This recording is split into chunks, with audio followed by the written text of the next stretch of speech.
Hello, my friends. Welcome. Welcome to another Synthwave Dojo live stream. Alonso here, and I'm very happy to be with you today. So today, it's going to be all about wavetable synthesis. What it is, how do we use it. So if you've been wanting to get to know wavetable synthesis, know more about it, then you're in a great position, my friends. Alrighty, so let's get this thing started. Thank you very much for joining. I see Justin and PF Darkside. Let's do this. Cool, so let's start a little bit with a history of wavetable synthesis. And here on Wikipedia, we find that wavetable synthesis was invented by Max Matthews in 1958. So it's been around for a while, right? Plenty of years as part of music too. I think this was some kind of a early synth or computer, and it had 4-voice polyphony, etc. Okay, then Hal Chamberlain discussed wavetable synthesis in Bytes' September 1977 issue. Now this is important. Wolfgang Palm of Palm Products GmbH, or PPG for short, he used wavetable synthesis in the late 70s and to create a product called the PPG Wave, and I think this was the first or one of the earliest commercially available wavetable synthesizers, and it was pretty popular in the 80s. Not so much as other digital synthesizers like the DX7, etc., and others, but it was a very unique flavor that bands like Depeche Mode and some others used a lot in their music once it came out. Then it says that other companies such as Ensoniq and Access also came out with their products there in the 80s, but definitely we'll come back to PPG and Waldorf, because definitely this is one of the most important wavetable synthesizers out there, at least from the early wave of these synths. All right, so you guys know me, and typically I prepare for live streams like this. So let's start talking about, you know what, this should have said wavetable synthesis, but in any case, oh no, I remember why. If you have watched my other live stream or my other video about subtractive synthesis, you know that I described it as a system that had 4 components. We have the sound generators or the oscillators.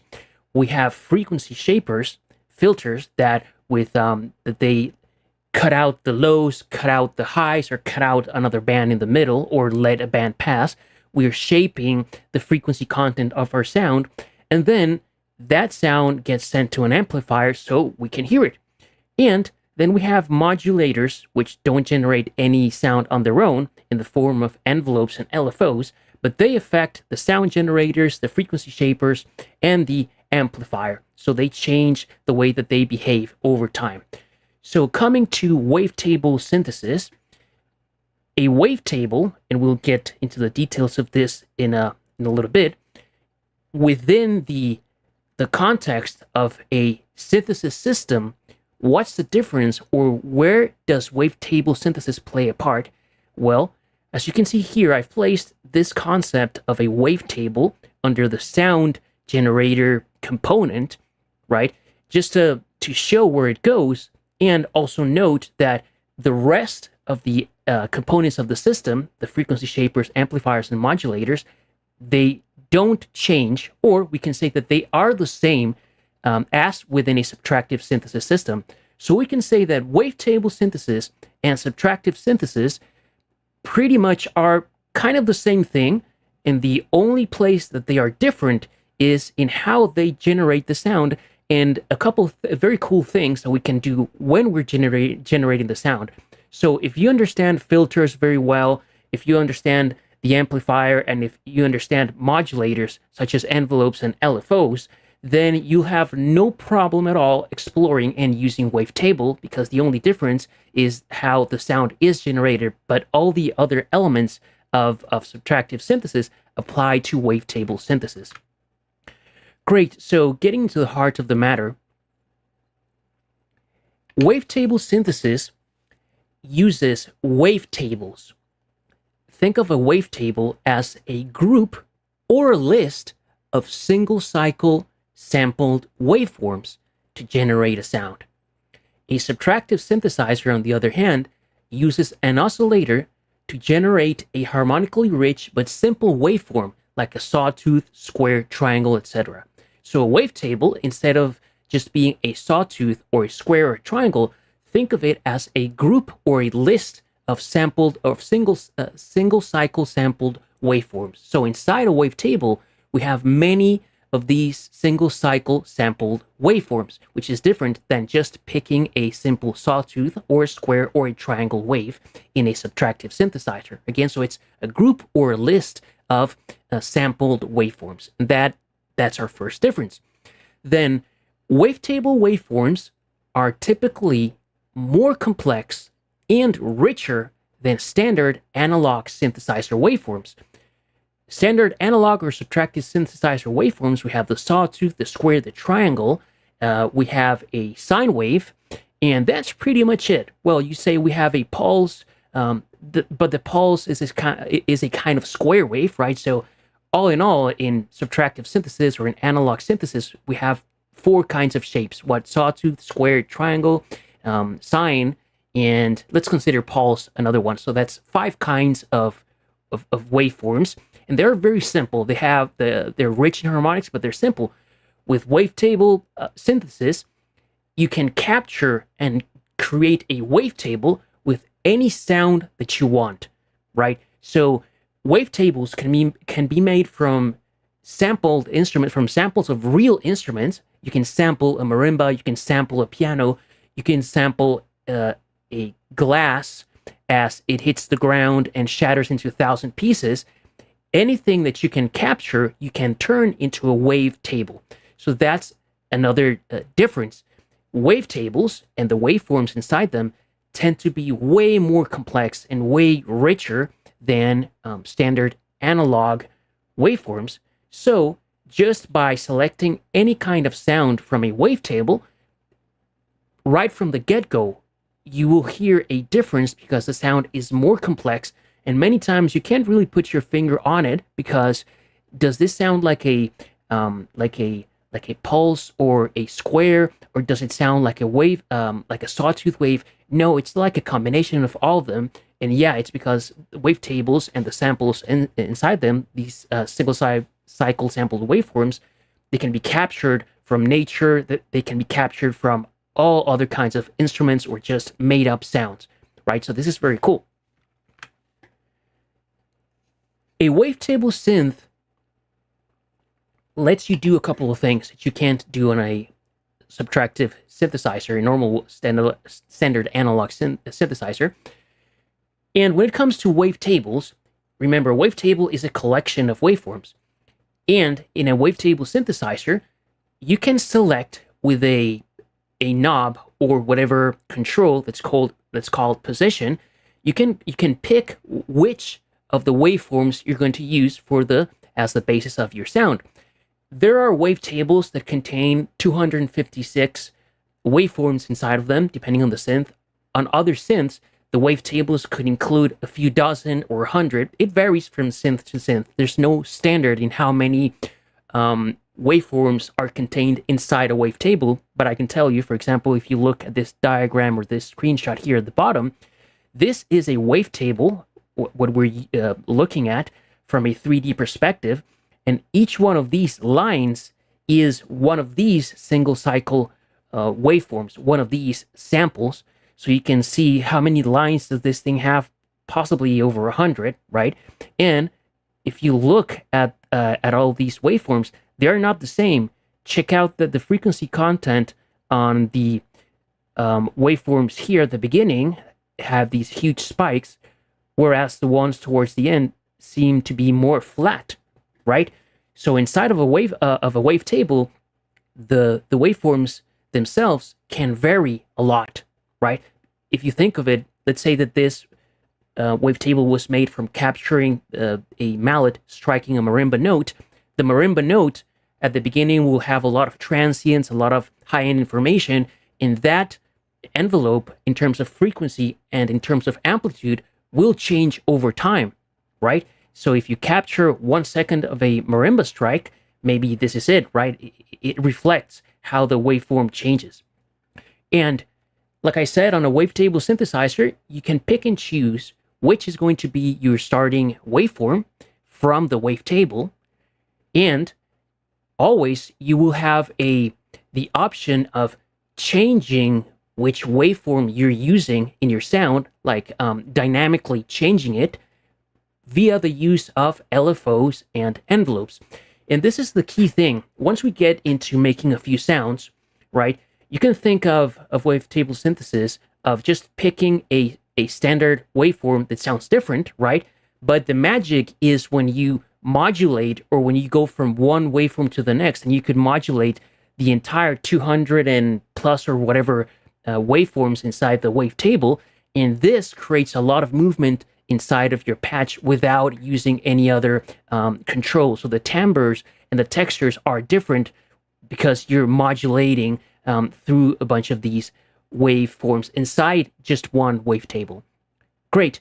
And another feature that almost all wavetable synthesizers offer is some kind of smooth or morphing control to enable you to go from one waveform to the next inside a wavetable, and doing it in a stepped manner, stepped manner, right, where you can hear the transition, or you can morph and smooth those transitions so you can hear exactly when it's transitioning. So it morphs very smoothly from, let's say, the first waveform to the last one in the wavetable.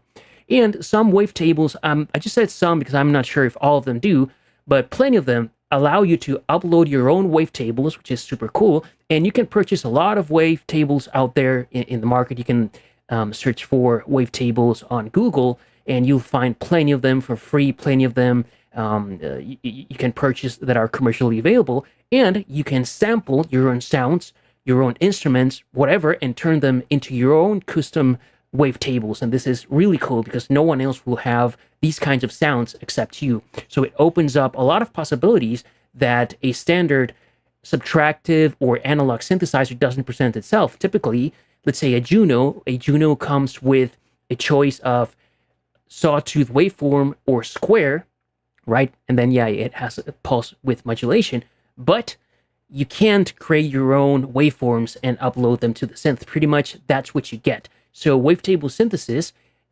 enables you to really open up a world of sound design if that's what you want to go for, and you can create sounds that are very different from anyone else's out there. And just a couple of the popular software wavetable synths out there. This is not an exclusive list. We have Massive and Massive X by Native Instruments. We have X for Records Serum. I think Serum is one of the most, if not the most popular wavetable synthesizer out there. It's a beast. It's a really great synth. We have Hive 2 by Yuhi. We have Vital, which is free. It's a great synthesizer. Anna 2 by Sonic Academy. We have Arturia Pigments, which I absolutely love. And then there's other synthesizers that are kind of a hybrid, that they aren't marketed as a wavetable synthesizer as such, but they allow you to use wavetables. For example, it comes to mind the Imposcar version 3 by GeForce. The original Oscar from which the synthesizer is made of, or is an emulation of, is not a wavetable synthesizer, but GeForce in the third version of Imposcar decided to enable or allow wavetable features, which is really good. So you kind of get a mix of both worlds, where you have very simple subtractive synthesizer controls, but now with wavetable synthesis, the sonic palette can be really expanded. All right, this is the last slide in our presentation before we head over into a synth and make some sounds. When it comes to making sounds, there's two things that I like to consider, and this is how I name things. You won't find these terms anywhere out there. I like to think of wavetable patches or sounds as being in two different types, or being of two different types. The first is a static waveform type, and as the name suggests, we simply pick a waveform that's available in our synthesizer, and from the waveform, pick a position that we like, right? And then we create our patch. Now, I call it static because we are not changing, morphing, or modulating the position of the waveform. It's the same as if your synthesizer, instead of having 4 standard waveforms, now had thousands of them that you just browse, and once you find one that you like, you stick with it, right? So that the waveform is static. And then we have the next type, which is evolving waveform type, which is the more, let's say, standard approach to wavetable synthesis.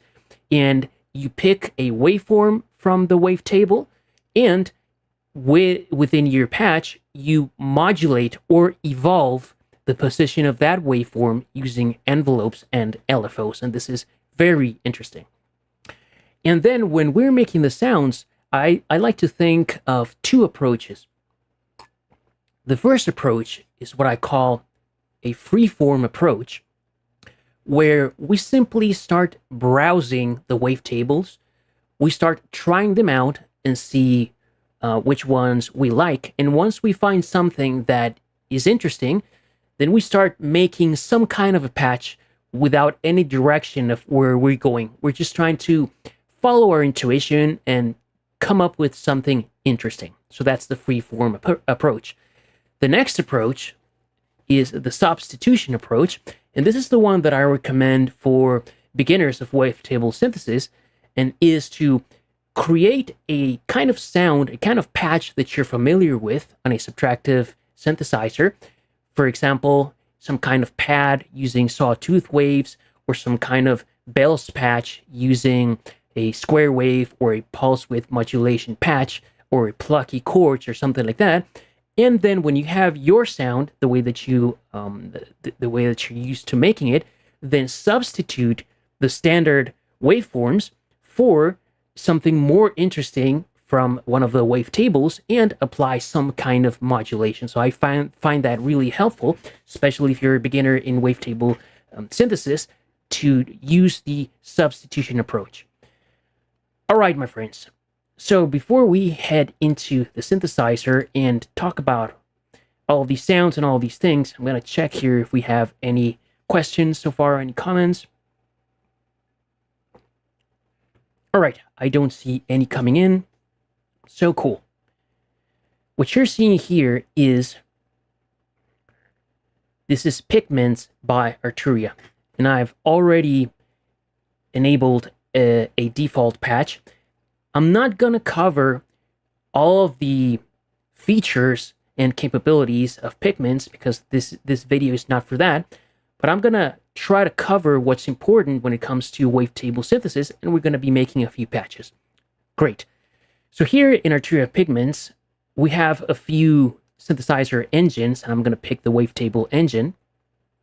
And from here, I can pick a wavetable, and as you can see, for example, we have plenty of subdirectories here with a lot of wavetables. We have Pigments 3, 3.5, Pigments 4, Pigments 5. This is Pigments version 5, so every time that they come up with a new version, they keep adding wavetables. We have processed synthesizers. So a lot of these are very cool. For example, these synthesizer waveforms are captured from samples from real synthesizers that we know and love.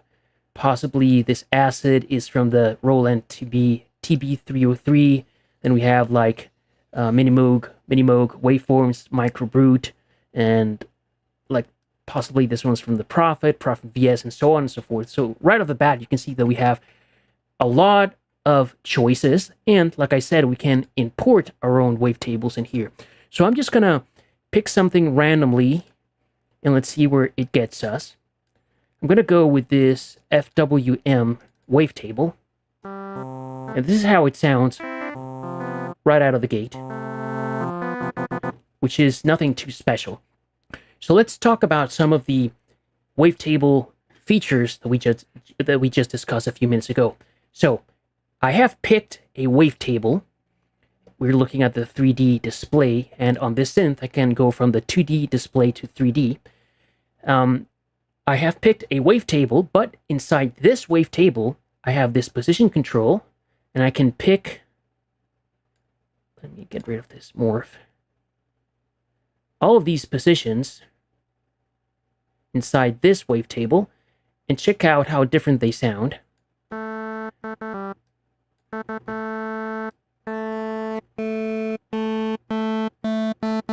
Some of them have more resonance than others, more high-frequency content, more bass. Some of them sound very nasal. Some others sound like very harsh, etc.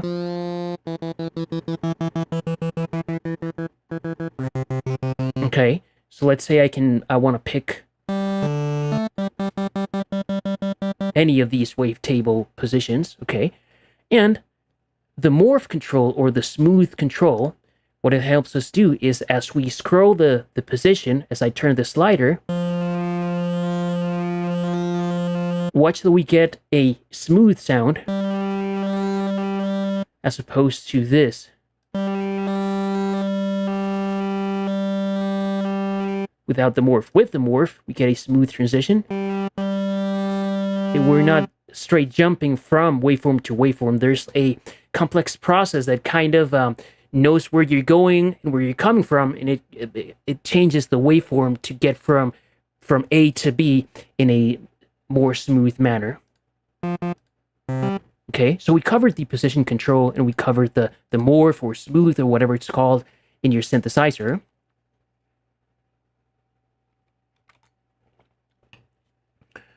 Next up, let's just cover a few of the features that Pigments has when it comes to using and modulating and affecting wavetables. If you use Serum, Anna, or some of the other synths that I just mentioned, they won't necessarily have all of these features, but make sure to explore them. For example, here on Pigments, we have these controls for ring modulation, phase transform, and wave folding. That ring modulation is a specific, let's say, process that modulates our signal. Phase modulation changes the phase transform, it does also something to the phase, and wave folding, it will kind of distort the wave shape. And it doesn't matter that we don't know what they are. Let's just try them out and see what they do. So I'm going to change to the 2D view here. Let's play with this frequency modulation. And we can see in real time how this affects the waveform, and consider how much it affected the waveform. Listen to this, as opposed to this. It changed it completely. What about the phase modulation? The pulse width modulation. We can play with the pulse width. Okay, what about the wave folding? What does this thing do? Watch that as I increase the fold modulation, the peaks are getting flattened. So this is like applying some kind of distortion or flattening of the wave. Okay. It's like we're turning it onto itself. Cool. And consider that all of these controls, they have more options here, etc., that we could change all of these in real time by using LFOs and envelopes. So our sound, even though we're using just one position inside our wavetable, by changing this frequency modulation knob, we can give movement to our sound. So let's do that very quickly. I'm going to pick this LFO1, and I'm just going to drop it here.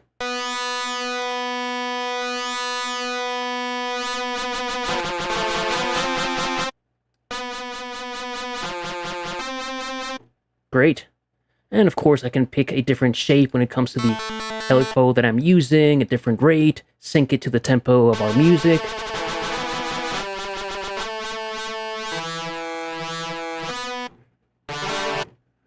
Great. So let me get rid of this. All right, so we covered the smooth control, checking out different positions inside a wavetable. Now let's check out modulating the position of our wavetable. And for this example, let me just pick a different wavetable. This growler sap, I have no idea what it's going to sound like. Great. Let me just pick a different position. Okay, I think that's interesting. Now, I'm going to modulate the position of the waveform using an envelope. I could use an LFO, but for this example, let's use an envelope. So for example, I'm going to use envelope 2 to modulate the position. This is my envelope. And check out, I'm going to increase the envelope amount. Let's go back to the 3D view. And watch now how the position will start here, and then will climb in a rate or speed dictated by the attack, and then it will come down depending on the sustain and release parameters. Cool. Now it's more of a plucky sound. Okay, and what if I enabled the morph control? Here we can't hear much of a difference, but what if we increased the attack, like so? Without morphing, how would it sound?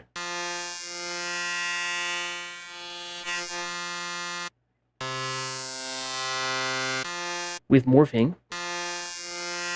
So it's a little smoother going from waveform to waveform. And of course, we could, for example, let's increase the sustain here and have a short attack, but with a long decay. So now it's moving up very quickly following the attack, but then it's going to come down very slowly following the decay setting.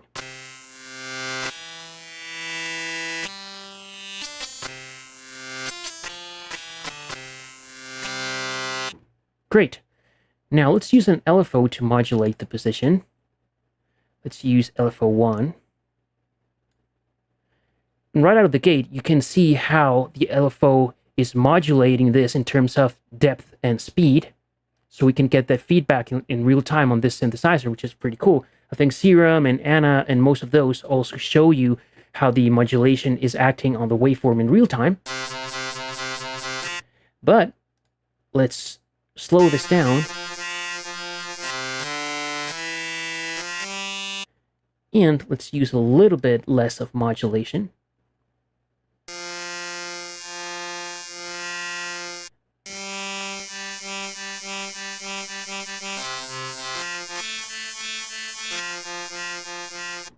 Great. Another thing that makes a difference is this LFO is set to bipolar. Bipolar means that it runs its cycle both in the positive and negative phases. So as you can see here, it goes up and down around the center point that we have chosen. However, if we set it to unipolar, it will start here at the point at which that we have chosen and go up, right? So we don't have the up and down movement going below the position. So that's also useful depending on which you're going for.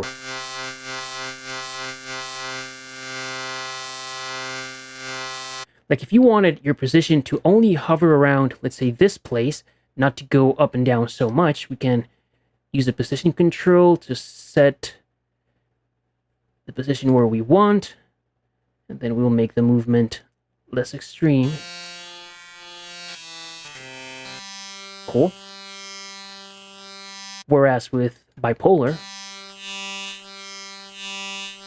even though I can try to make the movement very small, it's always a little bit more extreme than bipolar. Great. And of course, we haven't touched yet on how to create actual sounds that we could use. You may be sitting there saying, you know, that kind of sounds like radio static, or those sounds are really awful. I can't really use this in my tracks or in Synthwave or anything, right? Right. But we'll get to that in a minute. Consider that this is just the sound generation portion, but of course we have all the filters that you want, different modes of filters with resonance, and then we can use unison,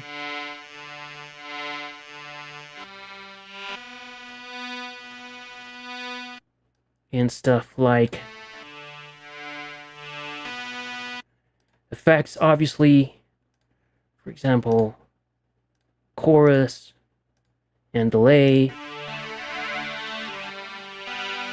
Okay, and now this is a way more usable sound than it used to be.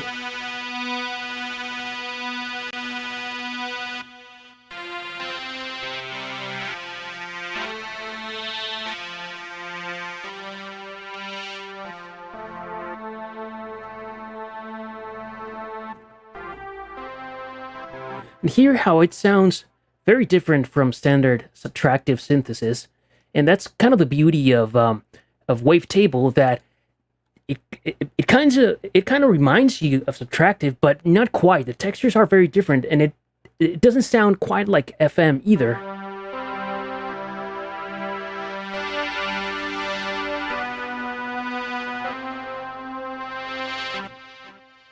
All right. Let me initialize this synth once more.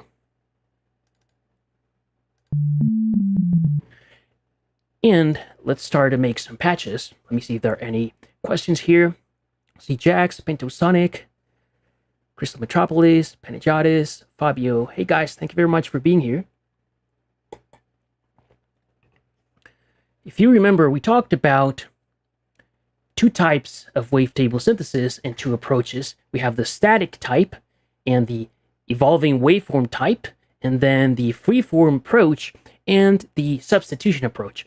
So let's do a freeform patch using static wavetable synthesis.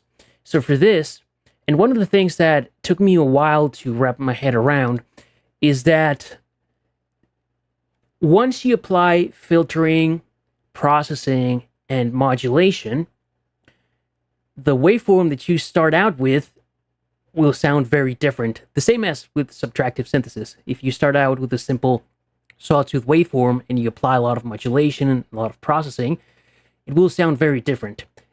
And this is even more true when it comes to wavetable synthesis. So for the most part, pretty much any wavetable can work, right? So it's not a matter of playing a wavetable and making an assessment on how good it sounds, because most of them sound really bad on their own. Like this, that. It sounds like a really weird place to start making sounds. So in this freeform approach, and even when we do the substitution approach, I just say, pick any waveform that you want and let yourself be surprised, and start out with something that sounds rich, it has like a lot that you can then filter or take away, sculpt, right, to get to an interesting sound. So let's choose this polygon harmonic. Okay, we're gonna use a static approach, or static type rather. Okay, this kind of sounds like an electric piano to me, kind of like an organ. But let's check different positions inside the wavetable and see what we got.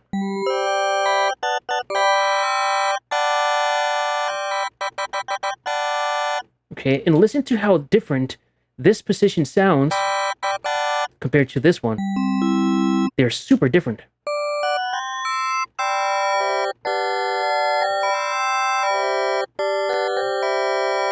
Okay, let's leave our position right there. Okay, still, it's like, where can we go with this sound, right? It's still very thin, it has like a harsh character to it, but let's wait and see what else we can do. We could play with the frequency modulation, ring modulation, the phase distortion, all this stuff, but for today, I'm not going to use it.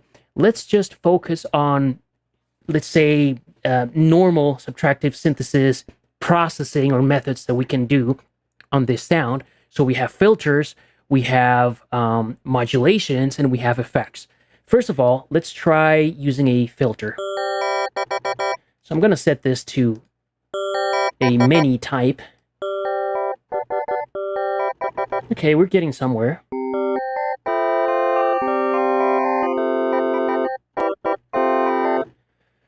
I'm kind of feeling like a plucky kind of patch.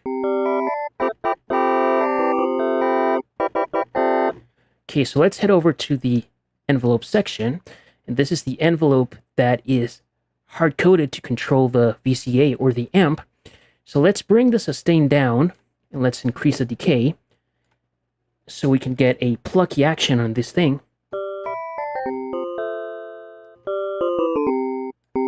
Cool.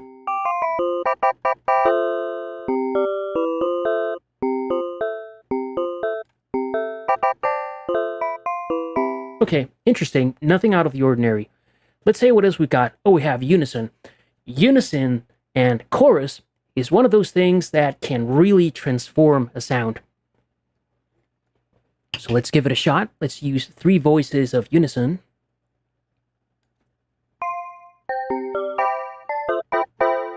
Very cool. You could detune or no detune. Okay, let's leave it like there, right there. Okay, we're getting into a nice place. What else can we do?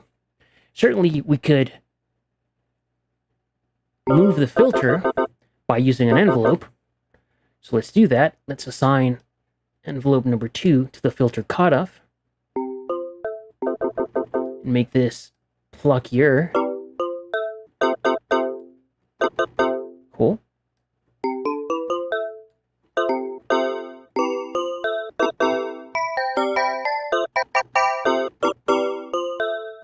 All right. What else can we do? Let's apply the usual suspects in terms of effects. Let's go with a Juno-style chorus.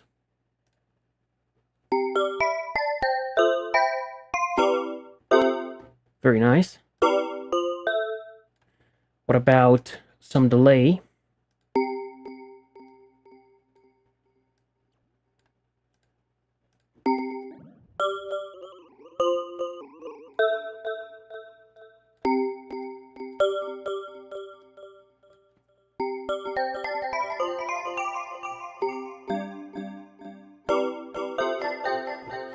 Now, this is a more interesting sound than it was a few minutes ago. Certainly more usable. Alright, let's see what else. Let's use a little bit of reverb.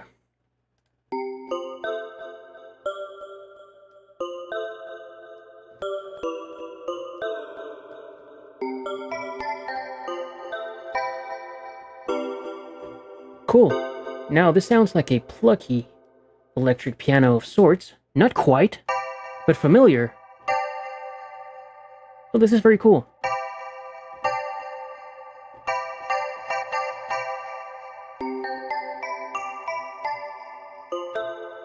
Very nice texture.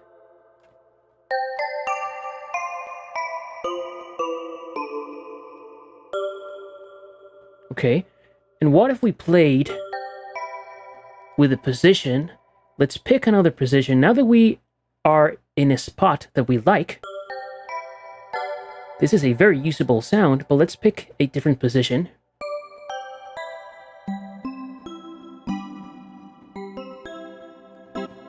Oh, I like it here.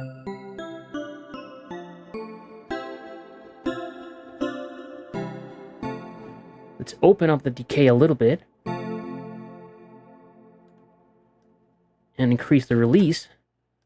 And turn it into a release keys kind of patch.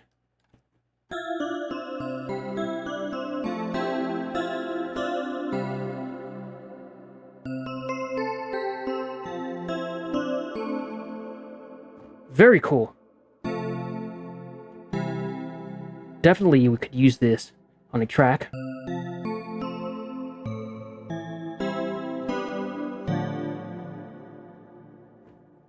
Great stuff.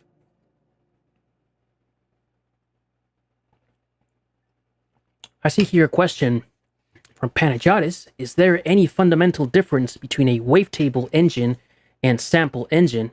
I mean, if one uses just one waveform from a wavetable, it's like using a sample. I'm incorrect, or am I missing something?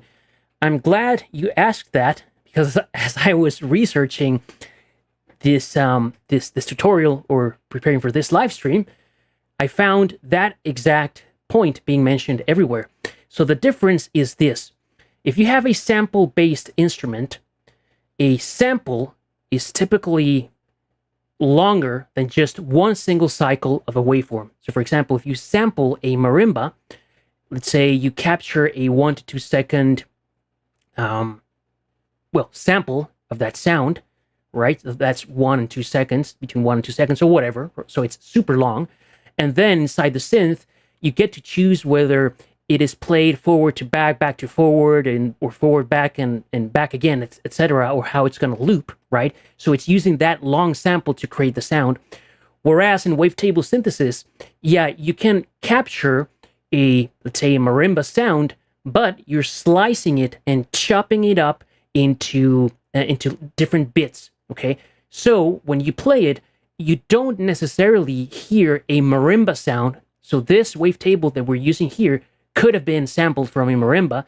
However, we don't get, we can't hear it as a marimba because we're not playing the entire thing without being sliced, right? So the difference between wavetable synthesis and sample-based synthesis is that sample-based synthesis, the sample is longer and you can hear where it came from, right? You get more of a perception of what the original sound was. Whereas in wavetable synthesis, the wavetable has only slices of whatever was sampled, and each slice is just one simple waveform, right? And it can be harder to recognize where it came from, because when you're using sample-based synthesis, you typically want your patch, for example, to sound like a marimba or a glockenspiel or a piano. But in wavetable synthesis, you're not going exactly for a piano sound or a marimba sound.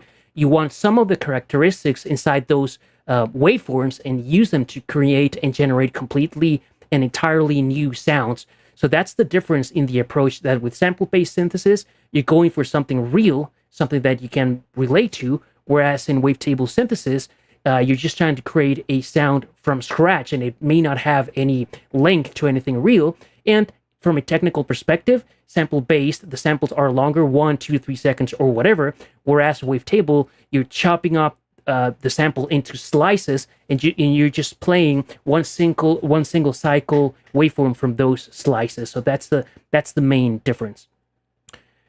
Great. Heading back here, we've already experimented with a static waveform, and I really like this sound very much.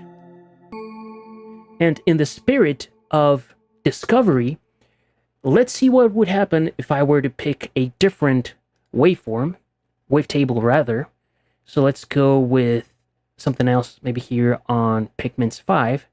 And I can just click on one of these.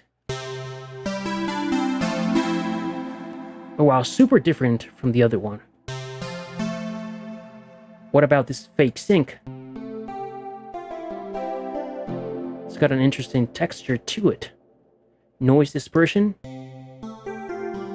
nasty reso, metal fusion. This does sound to me like a pulse wave, but let's double click this thing and just pick a different position. Oh, very cool right here.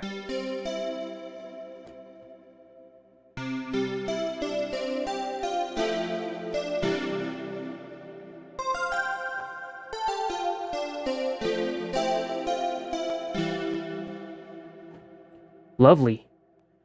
Let's pick yet another one. One of these transform, maybe? Mutant shapes. Nice.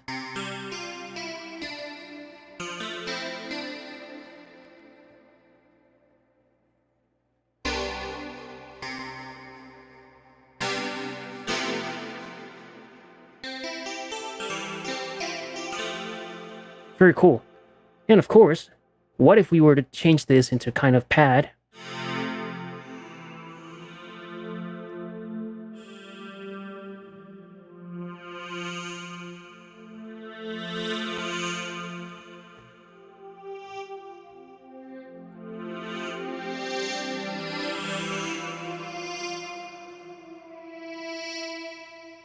Very nice. Let's say we don't want the cutoff to open so much.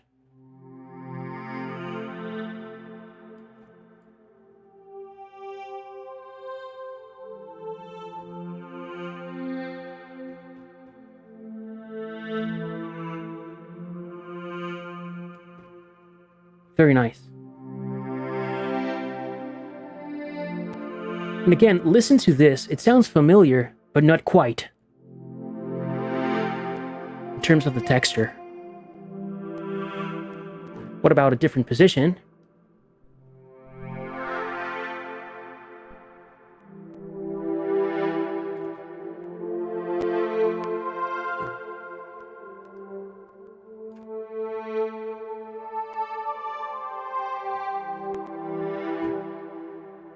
Very nice. All right. So we've already covered a static type of patch with a freeform approach. Let's now do a substitution approach and use an evolving waveform type of patch. And this is where I think things can get very interesting and super cool. Not so much with the substitution approach, but when we're using an evolving waveform, that's where things can really take a turn for the into the unknown. Excellent. So let me reset this thing once more.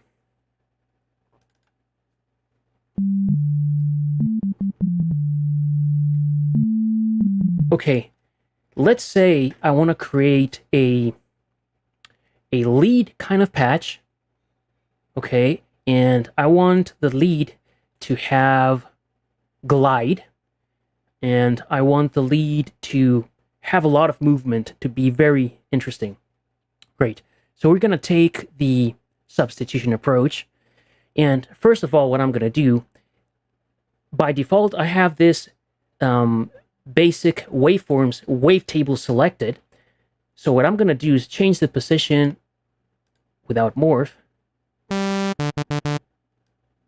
to arrive at a normal sawtooth like this. Okay, so I'm gonna create my patch using this, and then I'll substitute for something more interesting. Okay, to make this more interesting,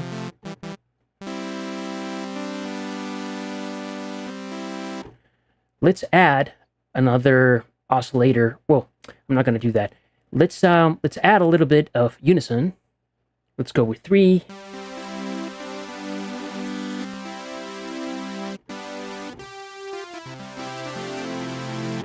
Okay, and I want glissando or portamento or glide.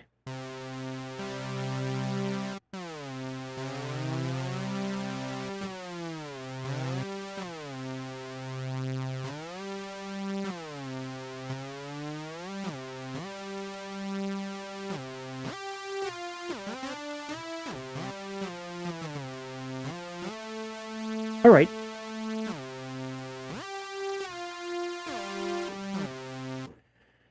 Let's play with the filter a little bit.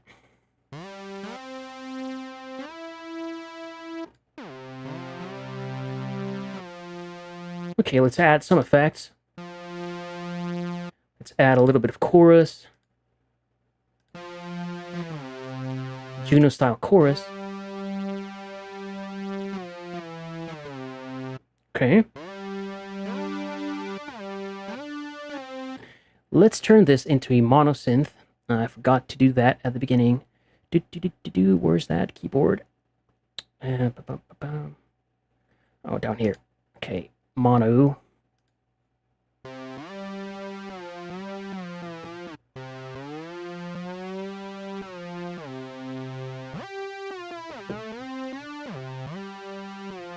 Okay, great. Let's add some delay.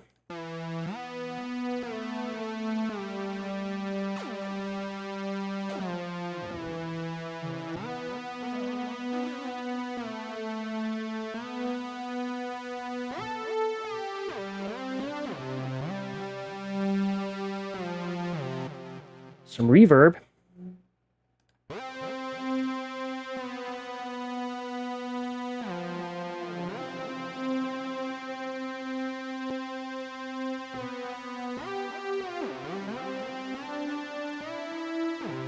Okay, let's say this lead sounds just the way that we want it.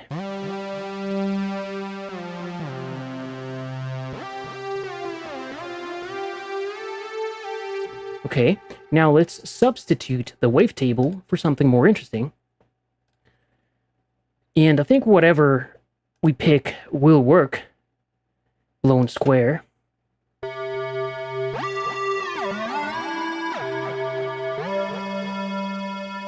And this time, let's modulate the position. Let's use an LFO for that. LFO 1. It's too slow. And hear how it's going through the waveforms in a stepped manner. Let me get rid of the effects. We can hear the steps because the morph or smooth function is not enabled. Now listen to how the sound evolves from one waveform to the next without that stepping sound. Cool. Let's make the envelope faster.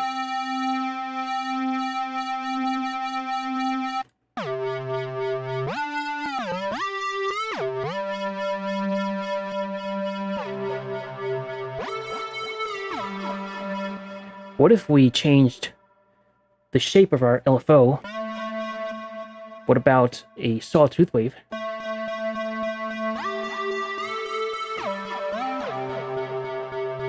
Let's make it faster.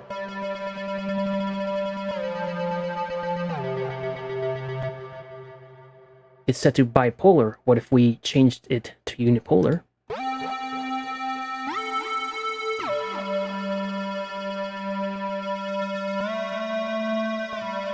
It's more subtle. Let's say we like that.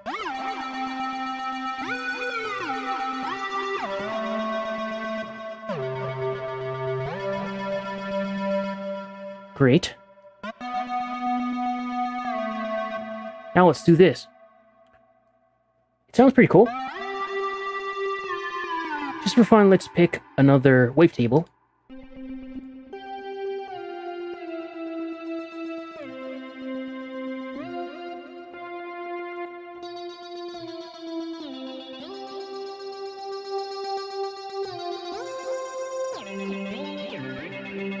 And let's do this.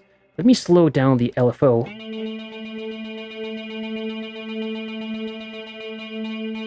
And go back to something smoother. Like the sine.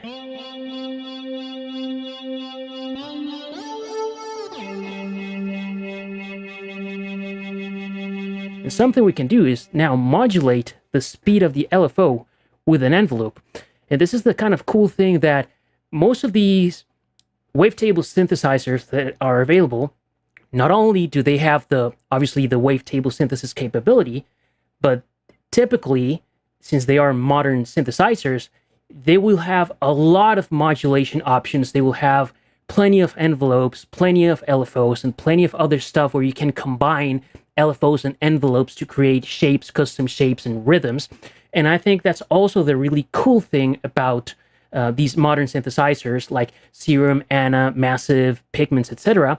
That not only you have the wavetable synthesis available, but a large number of LFOs and envelopes and modulation options that can really transform a sound into something very plain, and even though it sounds cool, to something super rhythmic, etc. And I'm going to be making a video about what I call LFO synthesis, which is not really synthesis using LFOs, but using LFOs and modulations to really create your sound from scratch, like really focusing on weird rhythmic stuff to make any kind of patch come alive. But in any case, like Serum, Anna, Pigments, they have tons and tons of modulation options. So pretty much anything, any control that you see on screen, you can modulate with something else. So in this case, let's modulate or change the speed of the LFO with an envelope. Let's use envelope 2 for this. So I'm just going to drag and drop it here.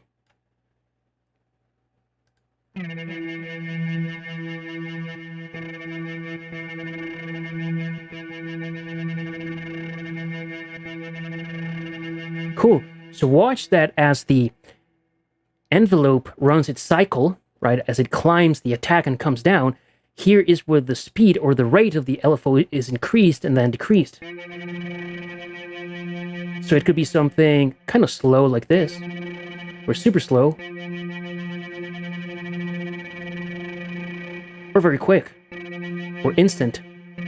For example, let's say we wanted a sound that instantly climbs, but has a very slow coming back down, like so.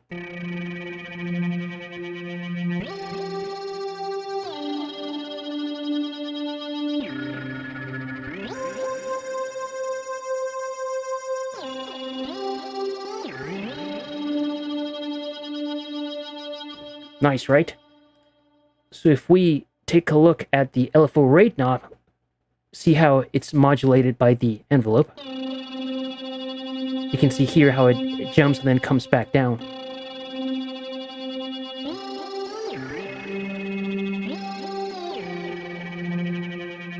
Cool, right? Let's pick another wavetable.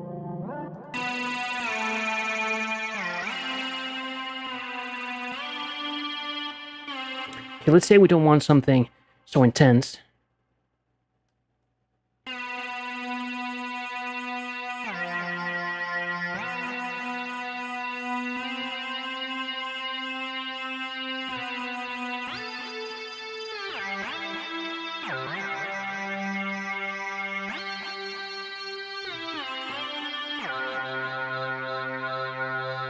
Very cool. So this sound has a lot of movement in it, and not only cyclical movement, like a looping movement, but it accelerates, decelerates, so it's very, very interesting.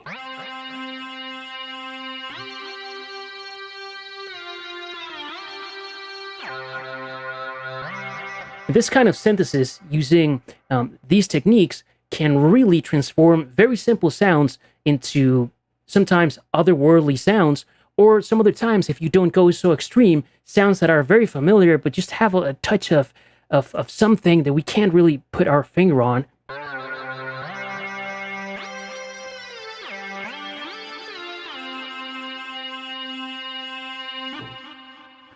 Cool.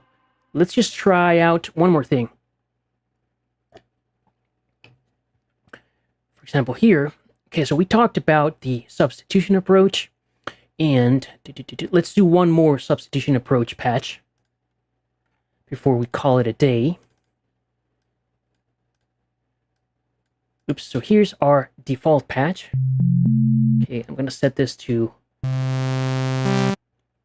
sawtooth. Okay, let's create a pad sound here. So I'm gonna go with a kind of medium attack and medium to long release.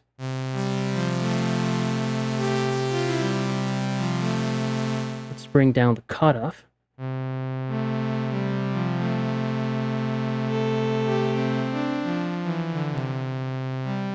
Cool. Let's add some unison.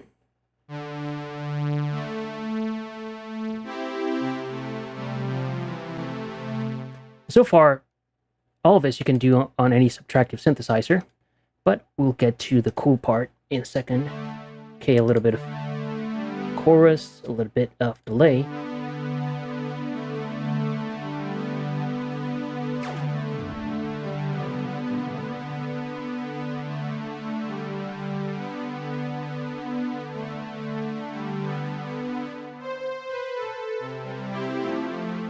Okay, this is a very cool sound.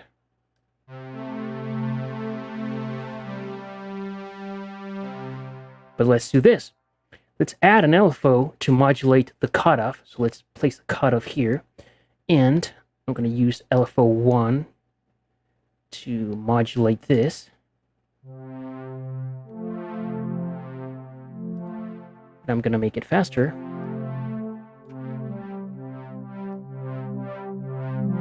Let's turn this into a sawtooth wave.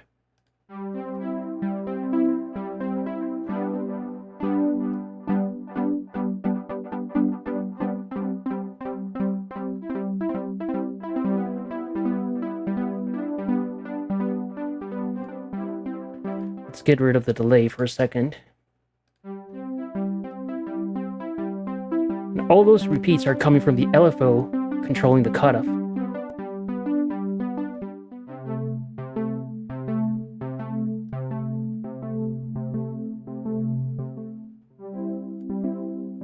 Okay, so this is our pad. Let's set it back to sawtooth wave.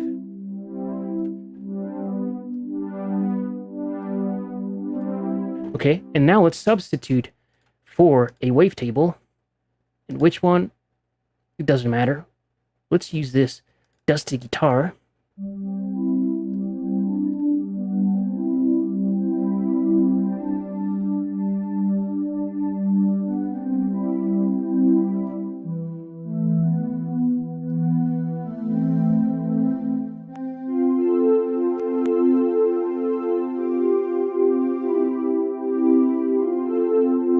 Okay, let's get rid of this LFO on the cutoff for a second, and let's add LFO1 to the position.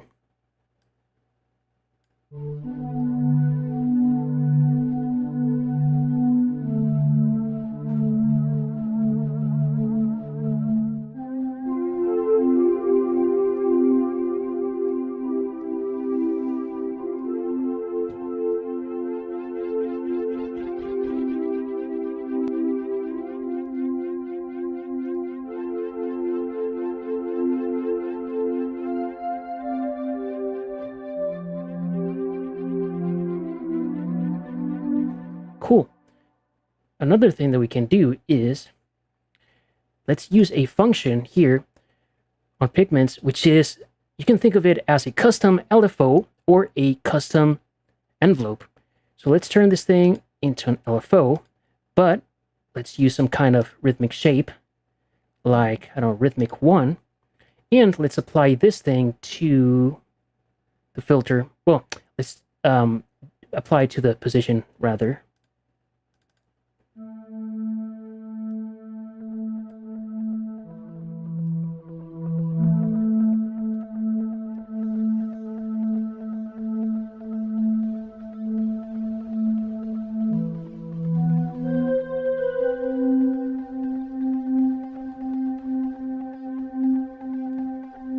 Nice.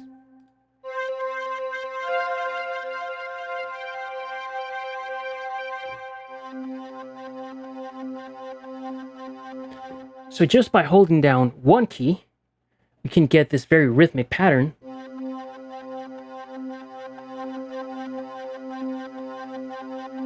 It sounds really great. Now, a second key. And this can serve as a very interesting pad or texture in your tracks. And of course, we could change this to create whatever rhythm we wanted to, at least on Pigments, and pick how many points, and slide these points on or off the grid.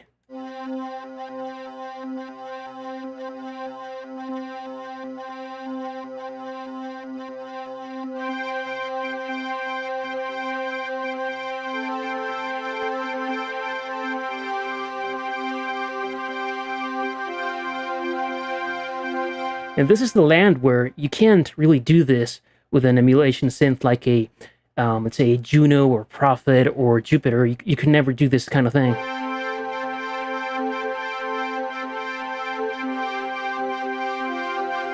And you could really make a track around this patch.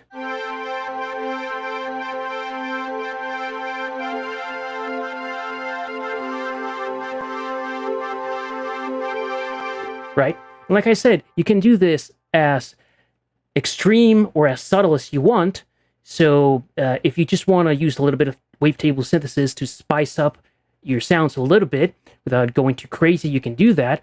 But if you really want to explore all the textures, the wavetables, and all these crazy modulations that you can do with these modern synthesizers and wavetable synthesis, of course you can do that, right? And make music that that is very different, or at least gets a little bit away from standard synthwave, if you call that right, if there's ever a, a standard synthwave.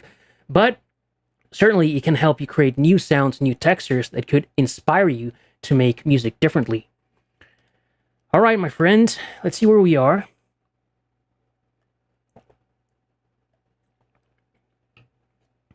So to recap, wavetable synthesis, instead of using simple waveforms in an oscillator, we have the concept of a wavetable, which is a collection of single cycle waveforms that are turned into slices. Depending on your synthesizer, you could have 256 or whatever slices, or maybe 10 or just 20. And those slices are just, like I mentioned, one single cycle. And you can modulate the position of the slicers in your sound using envelopes and LFOs and any other kind of modulation parameter or source you have available in your synth. And you can create sounds that have a lot of movement, or sounds that are more subtle, that have just a different kind of texture when you compare them to normal subtractive or analog synthesis made sounds. So it's just a different texture, or you can make it as extreme as you want. And in a nutshell, the only thing different between wavetable synthesis and standard analog or subtractive synthesis is how the sound is created, but the filters, the amp, and all the modulations that you use are the exact same thing. So if you're familiar with subtractive synthesis, then it's just a matter of applying everything, all the knowledge you have, that experience, and use it on wavetable synthesis by just experimenting with different waveforms and finding ways of modulating or changing the position of the waveforms, but everything else applies, right? If you use a little bit of filter modulation, you use chorus, flanger, phaser, delay, and reverb, and pretty much that's a very simple way of approaching wavetable synthesis. And I really look forward to you using it in your compositions and your tracks and letting me know how it goes, because I've been, even though I've had wavetable synthesizers for quite a while, it hasn't been until recently, like the past month or so, that I've really gone deeper into actually using these synths and making full use of their wavetable capabilities and modulation capabilities. So I've been finding and exploring sounds and discovering a world that was unknown to me until recently. So I hope that you found this inspiring, or at least interesting enough to go and try out wavetable synthesis. It has been a pleasure for me to have this live stream today with you guys. And if you have any questions or comments, let me know. Take care, and I'll see you in the next one. Ciao.